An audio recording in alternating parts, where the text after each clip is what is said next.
자, 대통령 복귀 후 2호 업무는 트럼프 통화. 1호는 뭘까?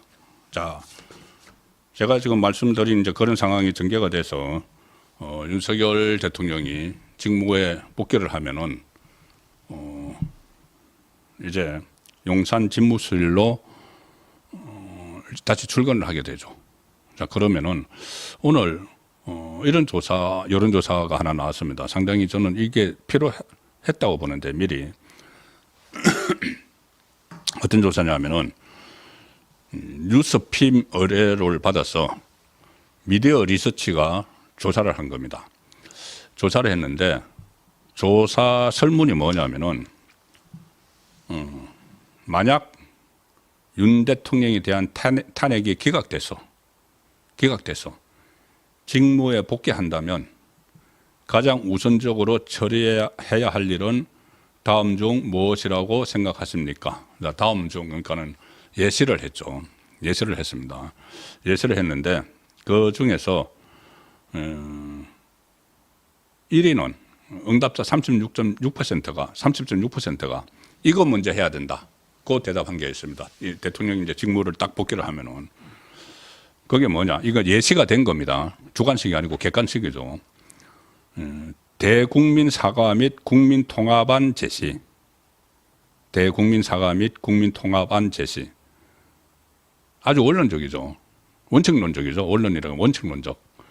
대국민 사과는 윤석열 대통령도 대국민 담화나 한 두어 차례 이 불편을 끼쳐드려서 국민들에게 좀 놀라게 하고 불편을 끼쳐드려서 송구하다고 사과를 했습니다.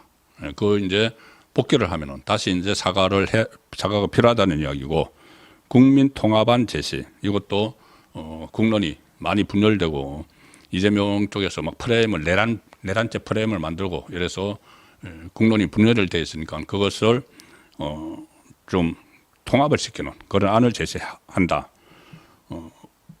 좋은 이야기고 원칙론적인 이야기죠.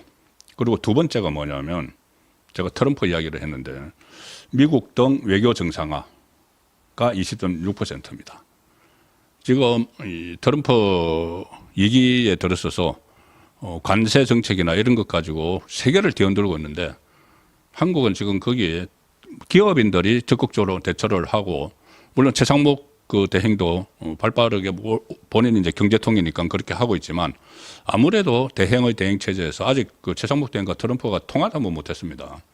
자, 그래서 만약에 하면은 이 직무가 복귀가 되면은 당장 윤석열 대통령은 트럼프와 통화를 먼저 하고 나중에 또 만나고 그런 것이 돼야 된다는 것이 이제 두 번째입니다. 그 여론조사입니다. 예시가 된 대정에서 첫 번째는 이 대국민 사과 및 국민 통합안 제시, 두 번째는 미국 등 외교 정상화, 그리고 세 번째는 권력 구조 개혁 및 개편 15.1%, 네 번째가 임기 단축 개헌 14.1%. 자, 그런데 이 두 가지 권력 구조 개혁 및 개편, 임기 단축 개헌 이런 부분들은 윤석열 대통령도 언급을 이미 한 바 있죠. 개헌 이야기를 했었습니다. 자, 그런데 제가 말씀드린 거는 이제 사례에 넣은 거고 이 국민들 그러니까 여론조사에서 물었던 거고 제가 이 말씀을 드리면은 만약 직무에 복귀하게 되면은 정말 뭐를 해야 될까? 저는 이 초유의 사태인데 이 사태를 겪으면서 상당히 느끼는 점이 굉장히 많습니다. 그리고 만약 윤석열 대통령이 직무에 복귀를 하게 되면은 정말 할 일이 태산 같다는 생각을 합니다. 할 일이 태산 같아. 일단 윤석열 대통령이 비상계엄을 선포를 하기 전에 반국가 세력 이야기를 계속 했었습니다. 반국가 세력 이야기를 하고 비상계엄 선포를 하면서도 국정마비를 이야기를 했죠. 그래서 비상계엄의 선포 여건이 전치나 사변 또는 그에 준하는 비상사태니까 국가 비상사태니까 이거를 국가 비상사태로 파악을 할 정도로 직접 국정 운영을 한 입장에서는 그렇게 느껴서 현실성으로 필요해서 비상계엄을 선포를 한 거라는 이야기죠. 그리고 그 이후에 전개되는 과정을 보면은 정말 우리 사회 곳곳에 이렇게 자유민주주의 가치보다는 그 이념적으로 반자유민주주의 가치를 가지고 있는 사람들이 이렇게 고관 대작에 앉아 있는 사람들, 특히 국가의 중요 핵심 기관에, 가령 예를 들어서 헌재에 헌법재판소는 자유민주주의 체제의 헌법 가치를 추구하는 마지막 보루죠. 그런데 거기에 우리법연구회 소속, 국제인권법연구회 소속 그 사람들이 들어가 있고, 또 극자, 막스 레닌주의 신봉자라는 마흔역이 들어가려고 하고, 다른 기관도 아니고 헌재에. 그런 건 만약에 이번 상황이 없었으면은 상상도 하지 못했을 겁니다.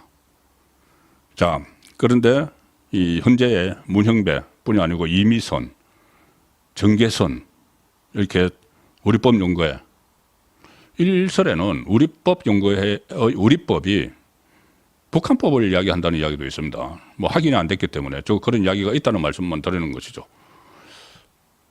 그리고 공수처에 또 국제인권법연구회 출신 오동훈이 공수처장으로 있으면서 현직 대통령에 대해서 영장 쇼핑, 법원 쇼핑까지 해가면서 현직 대통령을 불법적으로 인신구금을 하는, 법원의 정계선, 또 우리법연구회 영장 내준 이순형, 곳곳에 있는 것이죠. 경찰에도 광범위하게 있다.